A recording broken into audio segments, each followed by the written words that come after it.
On repart les amis, on repart et on termine avec David Charlet qui est avec nous, le président de l'Anacofi. Bonjour David. Bonjour. Présidente, alors Anacofi, première association professionnelle des entreprises de courtage et conseil en banque, finance, patrimoine et assurance. Oui. Tu vois, voilà, j'ai fait mes devoirs. Tu es patron de l'Anacofi depuis 16 ans. Oh, mais c'est raisonnable ça, d'être à la tête d'une institution professionnelle depuis 16 ans? Bah, c'est raisonnable. Même au MEDEF, ils changent plus souvent. Même à la CPME, ils changent plus souvent. C'est vrai. Mais ceci dit, c'est pas le mandat le plus long qui est dans nos corps de métier. Donc, c'est des mandats que mes administrateurs ont voulu que je garde. Alors, par contre, évidemment, les choses changent. Hein. Il fut un temps où je m'occupais d'à peu près tout et je gère à peu près tout. C'est plus le cas dans toutes les associations où on garde un président aussi longtemps. Bon, et puis alors, non, il faut sérieusement, c'est vrai que tout ce qui est... alors, on va se mettre du côté du client, hein, mais c'est vrai que ta profession, la profession des conseillers en gestion de patrimoine, etc., a quand même connu, sur ces 16 ans, des bouleversements considérables. Oui. Voilà, c'est plus le même métier. Il y a aujourd'hui une transparence sans doute beaucoup plus grande. Alors la transparence, elle existait déjà chez ceux qui étaient des vrais CGP à l'époque, sauf qu'ils étaient moins nombreux et qu'il y avait plus de courtiers et que les règles n'étaient pas les mêmes et les façons de travailler n'étaient pas les mêmes. Mais c'est vrai que le métier s'est révolutionné, il s'est même révolutionné dans les 10 dernières années encore plus vite qu'il ne s'était révolutionné avant. Voilà, on a vu une première révolution en 2003, suite à une loi qui avait déclenché en 2003, puis après ça a progressé lentement et on a eu une accélération à partir de l'époque où on a eu Christine Lagarde comme ministre. Pour une raison simple, c'est que Christine Lagarde s'est intéressée à ces métiers, elle est avocate, elle ne comprenait pas pourquoi ces métiers n'étaient pas organisés d'une manière qu'elle comprenait et elle s'en est occupée elle-même avec son équipe. Et ça a été un accélérateur assez puissant. Et puis très franchement, on est post-2008. Et post-2008, tout ce qui avait de près ou de loin trait à l'épargne des gens, on a commencé quand même à essayer de soulever les capots un petit peu partout pour voir ce qui se passait et pour voir si... C'est ça la clé finalement aujourd'hui, David. Chacun est conscient des risques qu'il prend. C'est ça le point le plus important. Oui, alors je ne suis pas totalement sûr que les clients soient conscients des risques qu'ils prennent. Comment ça, tu leur fais pas signer des trucs? Non, alors, entendons-nous bien, le fait qu'on leur fasse prendre conscience, c'est une chose. Mais quand on arrive chez un client, quand un CGP arrive chez un client qui n'avait pas encore de CGP, on découvre énormément de choses. Et leur appréhension du risque, elle n'est pas aussi claire qu'on pourrait le penser. Il y a une part de population qui s'éduque. L'éducation financière, c'est un thème qui est vraiment déployé et on progresse. Mais on constate quand même que quand on arrive chez quelqu'un qui n'avait pas de conseiller, on est encore sur des gens qui n'ont pas vraiment une réelle conscience. D'ailleurs, vous le voyez assez bien, hein, on parle aujourd'hui avec le Covid du développement d'arnaques, qui sont des arnaques qui sont vraiment grossières. Et pour autant, les gens y vont. Par exemple Par exemple, l'achat de parking dans des aéroports qui n'ont jamais existé, le placement sur des comptes de la Banque Centrale Européenne à 7%, un crédit bancaire consenti par la Banque Centrale Européenne dans lequel on vous demande de faire votre rapport personnel sur les comptes de la banque et puis pouf, ça disparaît, de l'investissement dans des chambres hospitalières, disons médicalisées pour personnes âgées selon la loi française, mais dans des pays qui sont même pas dans l'UE, et on voit qu'on a énormément de gens qui vont là-dessus, donc leur appréhension du risque, elle est pas si évidente que ça pour toutes ces personnes-là. Et on parle pas de 2000 ou 3000 euros, on parle des fois de trucs qui vont plus haut, donc on touche à des catégories de socio-professionnels qui semblent relativement capables de comprendre, et pourtant ils y vont, quoi. Mais t'enlèveras jamais l'escroquerie. Bien sûr, c'est de l'escroquerie. Voilà, le talent des escrocs, reste le talent des escrocs. Oui, mais on a le même phénomène que ce qu'on avait par contre il y a 20 ans. Il y a une fraction de la population qui n'a pas avant qu'on les conseille, avant qu'on les prenne en main ou qu'on les accompagne, qui n'a pas une appréhension du risque qui est correcte.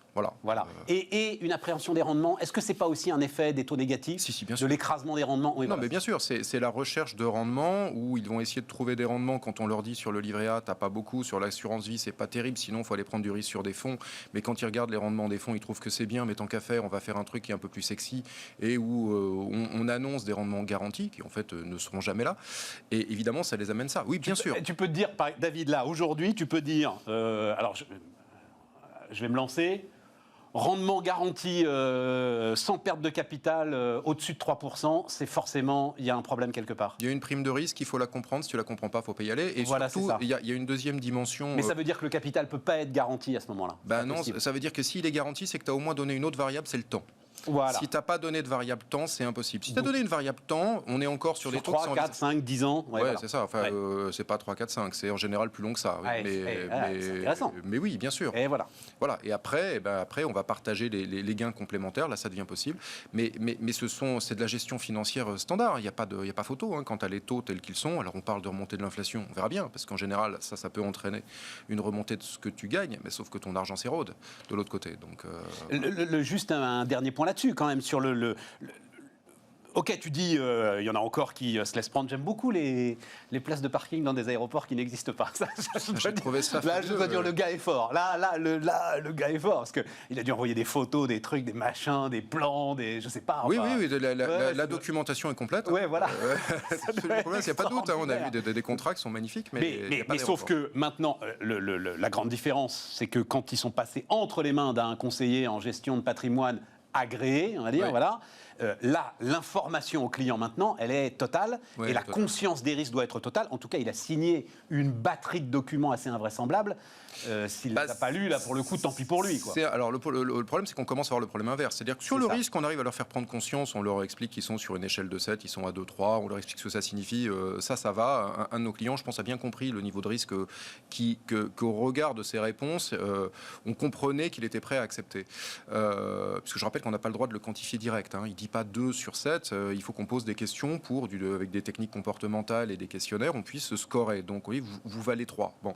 Et ça, on arrive à les faire prendre. C'est vous qui le dites.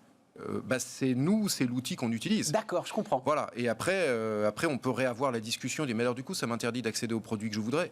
Oui, bon, alors je change ma réponse 2. Attendez 2 secondes, c'est un vrai changement ou j'avais hésité. Bon, voilà, on va rentrer dans ce genre de discussion qui font que intéressant. Théoriquement on est sur un résultat qui est un vrai résultat. Bon, donc sur le risque on y arrive. Par contre on est arrivé à un moment où on donne tellement de documents qu'on sait qu'ils ne les lisent pas tous. Et ça c'est un autre problème, mais de beaucoup de métiers. Enfin, quand les médecins vous racontent qu'ils ne pouvaient pas soigner le Covid, s'ils tentaient qu'on les obligeait à respecter les protocoles, ça marchait pas, et il y allait avoir 12 millions de morts de plus. C'est un peu le même sujet, c'est que il y a des fois où c'est un peu trop long pour le client, la documentation qu'on remet, il la regarde pas intégralement, et du coup il y a des choses qu'il peut louper. Donc nos rapports deviennent importants, parce que c'est dans nos rapports qu'on va synthétiser les passages qu'il doit garder en mémoire absolument. Ouais, tout à fait. Bon alors, rentrons dans le dur. Oui. J'ai l'impression, je ne sais pas depuis combien de temps on se parle, David, depuis un bon moment, sans doute plus de 10 ans. À peu près. Et c'est toujours la même question. C'est l'arlésienne de l'utilisation de l'épargne des Français, gonflée là dans des proportions qu'on n'avait encore jamais vues, pour essayer de financer la fameuse économie réelle. Oui, on y est. On tourne en rond à chaque fois autour de cette question. Est-ce que tu penses que là, il pourrait y avoir des éléments différents qui fassent que, des produits différents, qui fassent que cette fois-ci, une partie de ces, alors on parle de 200 milliards, on verra bien, ouais, on verra bien. Une partie de ces 200 milliards épargnés se retrouve dans les boîtes qui feront la croissance et les emplois.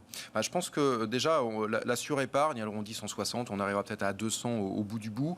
La question, c'est de savoir si cette surépargne est vraiment une surépargne qui peut aller vers ça. Et c'est la question que se pose Bruno Le Maire et tout un tas de gens. Donc oui, forcément une fraction. Ceci dit, si on regarde ce que ça représente en termes d'épargne faite par un ménage, c'est quelques mois d'épargne. Et ces quelques mois d'épargne, pour certains, est-ce que ça va pas tout simplement être cramé en vacances ou stocké pour autre chose? On verra. Mais il y aura forcément... Juste, je prends un point. Alors un point, on a le droit de le dire ici sur Bismarck, parce qu'on raconte ce qui se passe. Elle est très inégalitaire. Ah oui. Bon, oui, mais ce qui est une chance, en fait, pour son déversement vers l'économie réelle. Parce que quand tu dis cramer en vacances... En fait, ceux qui ont le plus épargné, c'est les gens qui, de toute façon, ont les moyens de se payer des vacances. Oui, c'est les quintiles. C'est le premier quintile, en fait, qui a 70% de cette surépargne. Voilà. Donc, le premier quintile, c'est les 20% de plus haut revenu. Ils ne vont pas aller 3 fois au restaurant par jour. Alors, peut-être qu'ils vont avoir une gamme d'hôtels supérieure, etc. Enfin bon, ils ne vont pas pouvoir cramer, en fait, toute cette épargne en consommation. C'est vrai, mais ça va être des 10, des 20 000 euros. Et on voit bien qu'avec 10 ou 20 000 euros, on ne va pas acheter une entreprise. On va acheter... Mais dis donc, si ça va dans des livrets qui... Bien d'accord. Ouais. Non, mais on est bien d'accord. Alors, la différence par rapport... Je me souviens des travaux qu'on avait mené justement à l'époque avec l'équipe de Christine Lagarde, mais on a retrouvé après avec le gouvernement socialiste les mêmes problématiques. L'Arlésienne. La grande différence que l'on a aujourd'hui, c'est qu'on a des outils qu'on n'avait pas à l'époque. Alors maintenant, la question, c'est de les faire fonctionner et c'est qu'ils amènent ce qui est espéré et ce qui pourrait suffire. Et ça, par contre, c'est plus compliqué. Donc, si je prends un exemple, c'est quand on avait eu les crises il y a une dizaine d'années, on avait vu qu'il y avait une appétence pour le concret. Les gens disaient « je recherche du sens ». C'est très amusant, c'est ce qu'on entend aujourd'hui. Voilà, il suffit d'une crise pour que les gens disent « je recherche du sens, je veux du sens, je veux donner du sens à mon argent ». Même message. Sauf qu'à l'époque, on avait essayé de travailler sur des thématiques TEPA, on avait essayé de voir juridiquement un CGP ne pouvait pas amener l'argent nous ne pouvions pas juridiquement amener l'argent dans les entreprises ciblées du gouvernement de l'époque. C'est là qu'il faut que l'argent aille, et même le client demandait pourquoi, parce que c'était de la love money juridiquement, il n'y a pas d'outils pour ramener ce truc-là, et que de la love money, quand votre profession n'a pas le droit de faire de la réception, transmission d'ordre sur action, c'était mort, quoi. On n'avait pas de solution. Bon, aujourd'hui, ce que l'on a, et c'est une vraie différence, c'est que d'abord, on a créé une industrie financière qui fait de l'equity, qui fait du non-coté, qui en fait plus, qui est donc capable, par un système industriel avec des frais qu'il n'y aurait peut-être pas eu. D'accord, mais ça existe. Et donc, on peut déverser là-dessus. Les gérants, eux, acceptent des lignes plus petites. Donc, ils peuvent aller attaquer des boîtes plus petites. Donc, on peut déjà attaquer plus facilement de l'ETI ou de la grosse PME. C'est très largement disséminé en région, en plus. Et puis, on a ensuite des produits comme le PER, par exemple, de Pacte. Et on a cette loi Pacte qui, malheureusement, est beaucoup moins vue et comprise parce qu'on s'est tapé la crise Covid, qui aurait dû être la grande loi du quinquennat sur la relance, dans le rapprochement épargne, entreprise et même la redynamisation de l'idée d'entrepreneur. Il se trouve que le Covid est passé derrière, mais ceci dit, si on regarde ce qu'elle permet des produits qui, oui, ont une dimension fléchage. Je prends juste un exemple sur un truc qui était inimaginable avant. Quand tu vas sur un PER et que sur un PER, tu prends ton profil... Plan d'épargne retraite. Hein. Plan d'épargne retraite, tel qu'il découle de Pâques, la réforme de tous les anciens systèmes d'épargne retraite par capitalisation. Ce produit-là permet, si tu ne choisis pas de solution, tu laisses gérer. Il est géré avec des fonds horizon, l'âge du capitaine, en fonction de ton âge de sortie, pour sortir ta rente ou ton capital, très bien. Sauf que là-dedans, on a permis d'avoir jusqu'à 10% de fonds qui sont des fonds fléchés directement dans l'entreprise et interdits en souscription directe à un particulier. Pourquoi ? Parce que ce sont des fonds normalement réservés pour des professionnels. Et ces fonds, du coup, ne pouvaient être alimentés que par des pros. Là, on permet à un particulier, dans une gestion qu'il ne maîtrise pas, donc à la main d'un professionnel qui prend ses responsabilités, d'envoyer cet argent dans ces fonds qui, directement, vont dans les boîtes. D'accord, mais c'est pas le particulier qui va choisir l'entreprise lui-même. Il va choisir... Un type, il sait que ça va être injecté dans des ETI. Non, voilà. Mais alors, si on veut partir du... Mais non, mais je suis tout à fait pour ça, moi, parce que c'est la porte ouverte. Mais si je veux le particulier, alors il y a 10 ans, de quoi parlait-on, Stéphane, sur un autre média ? De crowdfunding un jour ? Il existe. Aujourd'hui en France, les plateformes de crowd existent. Alors elles financent essentiellement des entreprises immobilières pour des questions de capacité de ressortie. Les investisseurs disent, quand ils ont mis sur des sociétés non immobilières, ils récupèrent mon pognon quand ? Il y a quand même un jour, ils se le demandent. On dit, pardon, mais on n'est pas un marché financier, on est une plateforme de crowd, on ne gère pas la liquidité. Ouais. Mais en attendant, pour celui qui veut investir, il y a aussi ça qui n'existait pas. Et toutes ces choses-là mises bout à bout, la question c'est de savoir quel volume elles flécheront. Quand on a fait Pacte, le gouvernement disait sur le quinquennat, il faut ramener 5 à 10 milliards de plus vers les grosses PME et les ETI. Le problème, c'est qu'avec le Covid, on parle de plus de 30 aujourd'hui. Donc, est-ce qu'on atteindra les 5 ou 10 ? Sincèrement, avec le succès du PER, peut-être. Les 30 qui sont devenus nécessaires, ça, c'est une autre question. Et là, en quelques mois avant les prochaines élections, ça paraît compliqué. Non, mais moi, c'est pas... Enfin, on comprend que ce soit le souci de... Pour ceux qui sont au pouvoir, je pense que c'est un de leurs soucis. Pour nous, on gère sur la vie d'un client, mais pour eux, je pense que là, si dans 3 mois, ils ont 20 milliards, ils sont bien. Le fonds de BPI France, là, qui avait été ouvert, c'est combien ? C'est 5000 lignes, c'est ça. Oui, et puis, alors, super intéressant, enfin, mais je sais... Là-dessus, on n'a pas une... Mais ça peut être une forme de modèle, ça, justement. Oui, c'est toutes ces armes qui ont été ajoutées à ce que l'on avait avant, qui font qu'on est vraiment avec un équipement français aujourd'hui qui n'est pas mauvais, à une condition, c'est d'accepter qu'on est un pays d'industrie financière. Ce qui n'est pas forcément le cas pour d'autres. Les Anglais ont plus d'habitude d'investissement direct. Ouais. Ils ont des fonds, mais ils ont aussi cette option-là. Ouais. Il y a des pays dans lesquels on investit plus directement dans une boîte. La France, de toute façon, c'est simple. La France a 650 sociétés de gestion, ce qui est le plus grand nombre de toute l'Europe. Or, ce n'est pas le plus grand pays, ni en population, ni en PIB. Point. Cherchez pas, on est un pays d'industrie financière. Point barre. Il faut qu'on ubérise ça. On l'a déjà ubérisé d'une certaine manière. Il faut une désintermédiation massive de cette industrie. Non, mais je comprends ce que tu dis. Le problème, c'est que ça vient en contradiction. Ça ne va pas m'intéresser des masses. Mais je sais très bien. Les conseillers. Je sais très bien. Et ça vient en contradiction avec la première partie de notre entretien, qui est la culture du risque, la gestion du risque. Et à partir du moment où, effectivement, ça se fait en toute transparence, c'est une forme de sécurité. Il nous reste 4 minutes seulement, Dico. Le temps tourne très vite parce que je voulais absolument qu'on parle de l'ISR.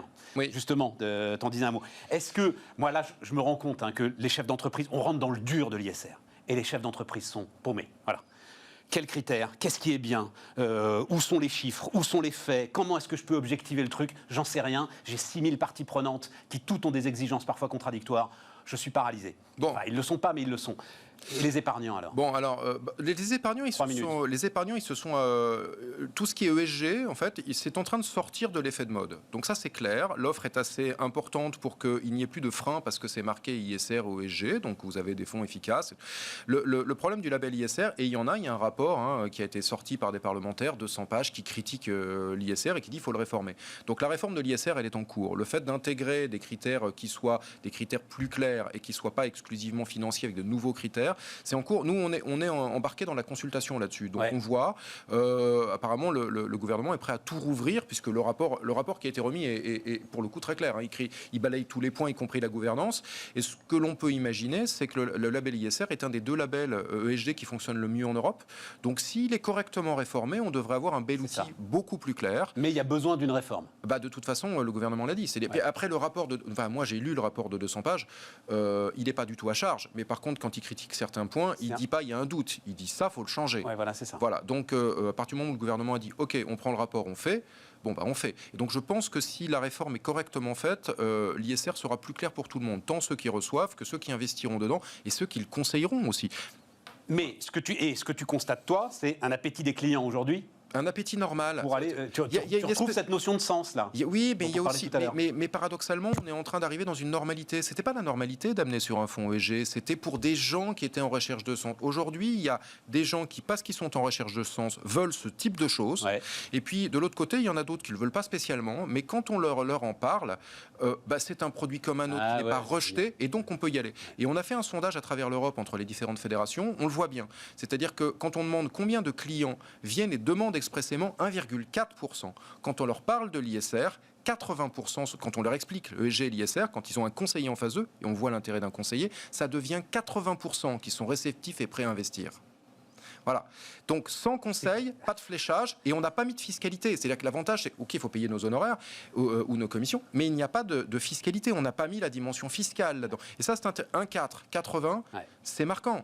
Il y a bien un 4 qui dit je veux absolument ça, mais pardon, c'est un tout petit nom. Et tu retires la conclusion, ce sont les conseillers en gestion de patrimoine qui vont sauver la planète. Ou les intermédiaires dans les différents pays, parce qu'il n'y a pas des CGP partout, mais effectivement, une deuxième donnée, je rappelle qu'un Français qui n'a pas de conseiller, c'est dans 9% des cas, il achète des actions. Un Français il investit sur des actions, un Français qui a un conseiller, dans 50% des cas, il a des actions. Ouais, c'est ça.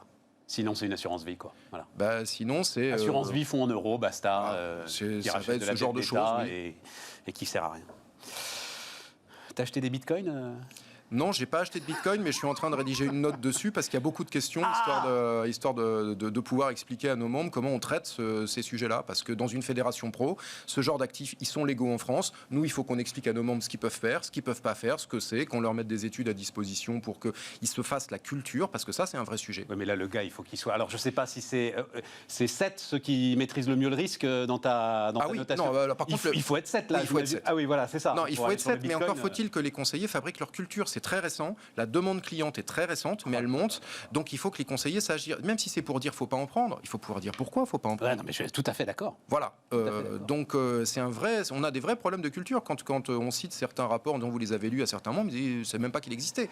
Donc, on en est là. Je pense qu'en 2 ans, on aura fini de faire leur culture, comme sur plein d'autres sujets. Mais on en est au début de la formation des professionnels de l'accompagnement.